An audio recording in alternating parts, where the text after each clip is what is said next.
모두의 따뜻한 못다 책방. 안녕하세요. 못다 책방입니다. 아이들과 그림책 놀이 어떻게 놀까요? 중요한 것은 그림책은 의무가 아니라 놀이입니다. 그렇다면 놀이에 대해 잠깐 말씀드리고자 합니다. 놀이는 꼭 먹어야 하는 마음의 밥이라고 이야기하고 싶은데요. 우리가 꼭 먹어야 하는 밥과 반찬을 통해 꼭 필요한 영양소를 골고루 섭취하듯이 마음에도 필수 영양소가 있습니다. 그것이 무엇일까요? 바로 사랑과 신뢰입니다. 그럼 이 밥을 구체적으로 5가지 영양소라고 이야기할 수 있는데요. 첫 번째, 바로 사랑입니다. 사랑은 너는 참 소중한 존재야. 우와 하고 놀이 안에서 감탄하는 모습을 보여주면서 아이는 야, 나는 참 특별한 존재구나 라고 느끼게 만들죠. 또 사랑받고 있구나 라고 느끼면서 아이는 커서 자기 스스로를 사랑하는 존재로 느끼게 됩니다. 바로 존재감의 기초가 되죠. 두 번째는 바로 신뢰입니다. 다른 말로 안전함을 느끼게 하는 것이죠. 부모는 처음 만나는 아이의 세상입니다. 안정감을 토대로 할 때 아이는 세상에 대한 안전함을 느끼고 더 커서는 사람들에 대한 안정감을 느낍니다. 그래서 믿을 수 있는 신뢰감이 형성되는 것인데요. 바로 그 기본은 애착이라고 할 수 있습니다. 애착이 잘 형성될 때 아이는 안정감 속에서 새로운 것을 도전하고 자아 실현을 위해 나아갈 수 있습니다. 하지만 애착이 불안정하면 평생을 이 안정감을 찾다가 생을 마감할 수도 있는 아주 중요한 밥이라고 할 수 있죠. 세 번째는 자유입니다. 바로 자유의 밥인데요. 자유가 없으면 우리는 행복할까요? 따라서 아이라고 해도 하나의 존재감으로 우리는 자신이 가진 생각이나 의사결정을 존중해 줄 의무가 있습니다. 절대로 강요하거나 아니면 너무 방치할 수 없는 것처럼 스스로가 자발성을 가지고 자유롭게 표현하는 밥을 먹어야 아이는 클 수 있습니다. 네 번째는 성취입니다. 우리도 그렇죠. 성과가 있을 때, 성취라는 것을 했을 때, 와, 나라는 존재가 정말 중요한 존재야. 라고 인정받고 성공 경험이 있을 때 존재의 힘이 생기는 것처럼 아이들은 더 그렇겠죠. 성공 경험을 많이 줄수록 장려하면서 자신에 대한 효능감을 키울 수 있어야 합니다. 다섯 번째는 즐거움입니다.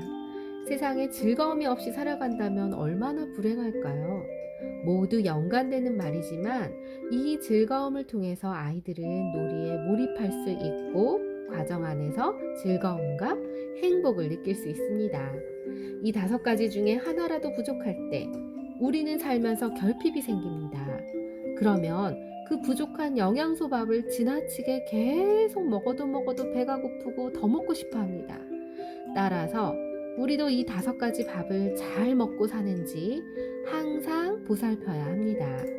그렇다면 이 5가지 밥을 어느 하나라도 부족하지 않게 골고루 주기 위해서는 무엇을 하면 좋을까요? 그게 바로 아이들에게는 놀이입니다. 놀이는 이 5가지 밥을 골고루 줄 수 있습니다. 그래서 놀이가 중요한데요. 안전한 환경을 제공하고 아이에게 놀이 세계를 이해하고 수용하면서 표현을 격려하고 성취감을 줄 수 있도록 환경을 마련하는 일이 정말 중요합니다. 그렇다면 절대로 놀이 안에서 해서는 안 되는 일이 있습니다. 그것은 바로 놀이는 자유롭기 때문에 어떤 행동도 놀이 안에서 비판하지 말아야 합니다. 또 너무 과한 칭찬이나 막연한 칭찬은 삼가해 주세요. 오히려 부담을 느낄 수 있습니다. 칭찬은 구체적으로 콕 집어서 해주시는 것이 좋습니다. 아동의 놀이의 흐름을 방해하지 마세요.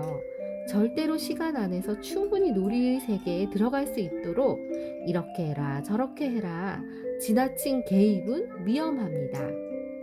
아동에게 가르치거나 정보를 제공하는 일을 해서도 안 됩니다. 그렇다고 그냥 무심하게 보고 계시는 것도 안 됩니다. 나는 온 이유, 너가 펼치는 모든 세상들이 감격스러워. 대단하구나. 어떻게 이런 생각을 하는 거야? 라는 느낌으로 감탄사와 관심 있는 반응들은 아이들이 우리 부모님은 정말 나를 사랑하네 라고 느끼며 해주고, 나는 특별한 사랑을 받는 존재야 라는 사랑의 밥을 먹으면서 자라게 되죠. 부모가 아이에게 전달해야 하는 메시지는 무엇일까요? 너는 절대로 혼자가 아니란다.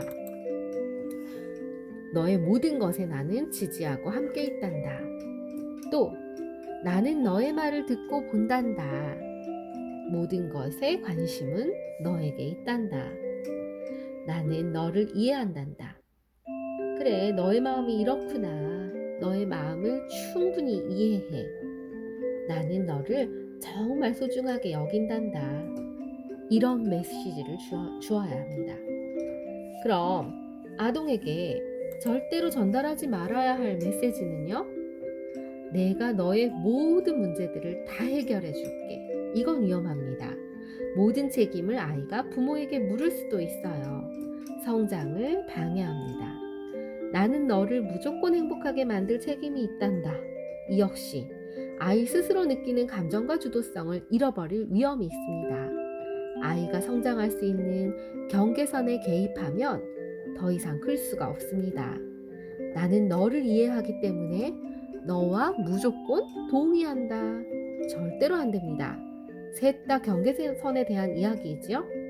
나중에 이렇게 자란 아이는 어떤 어려움도 부모 탓을 하게 되고 남 탓과 세상 탓을 하면서 자기 스스로를 돌아볼 수 없게 만듭니다. 또 부모가 자신의 종처럼 위계가 없는 형태가 되어버리게 됩니다. 그렇다면 놀이는 아이들의 언어이고 장난감들은 단어라고 할 수 있지요. 놀이는 즐겁고 자발적이고 마음을 주는 활동이고 자유롭고 무엇이든 이 안에서 상상할 수 있고 탐색하고 안전함이 있고 창의적이고 긴장을 해소시켜주며 억압된 감정들을 표출시켜주고 상징적이고 은유적입니다. 크게 세 가지 기능이 있는데요. 놀이는 관계 기능이 있습니다. 신뢰로운 관계를 형성하고 특별한 관계를 형성하죠. 안전한 신뢰관계 안에서 관계를 형성합니다. 놀이 자체는 표현하고 내면에 있는 표출 기능을 합니다. 무의식 안에 있는 욕구를 표현하기도 하고 감정을 표현하면서 공포를, 두려움을 표현하거나 금지된 정서와 행동을 표현하기도 하고 갈등이나 경험의 재구성을 하기도 하지요. 아동은 놀이에서 자신의 문제와 갈등, 관계의 어려움을 직접적이거나 상징적으로 재현합니다. 놀이는 치유 기능이 있습니다. 긴장을 완화하고 카타르시스를 촉진하고 정서적인 경험을 제공하면서 대처 기술을 습득하기도 하고요. 새로운 행동을 시도하고 놀이를 통해서 이전과는 다른 방식으로 갈등을 해결하도록 대처하게 합니다. 놀이 안에서 아동은 자신의 경험과 느낌, 감정을 요구하는 것, 자존감을 드러냅니다. 놀이는 아이에게 긍정적인 자아 개념을 느끼게 해주고 보다 확고한 자기 책임감을 증진시키고 주도성도 키우고 자기를 수용하게 도와줍니다.